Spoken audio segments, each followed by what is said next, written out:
नमस्कार, आप सब लोग के भैया भोजपुरी समाचार में स्वागत बा। रायगढ़ अलीबाग के रिश्वतखोरी विभाग की जाल में 20,000 रुपया रिश्वत लेत पकड़ा गए पाली सुधागढ़ के माध्यमिक रजिस्ट्रार और 3 जने।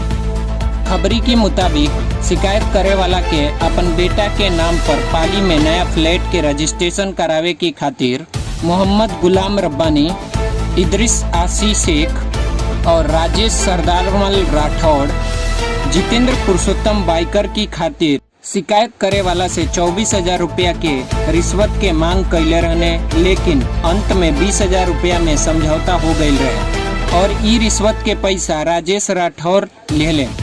अब ई तीनों लोग के साथ माध्यमिक रजिस्ट्रार कार्यालय के एगो निजी कर्मचारी हरेश संजय ठाकुर के खिलाफ भी मामला दर्ज हो गई बा।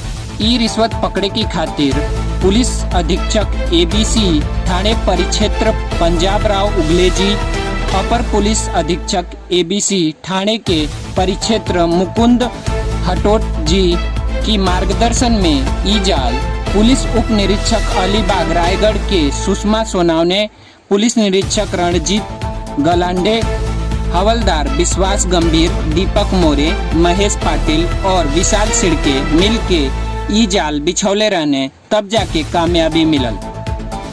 हम पंकज नाथ तिवारी, अबे बस इतना ही। यही प्रकार के और खबर खातिर भैया भोजपुरी समाचार के लाइक, शेयर और सब्सक्राइब करा।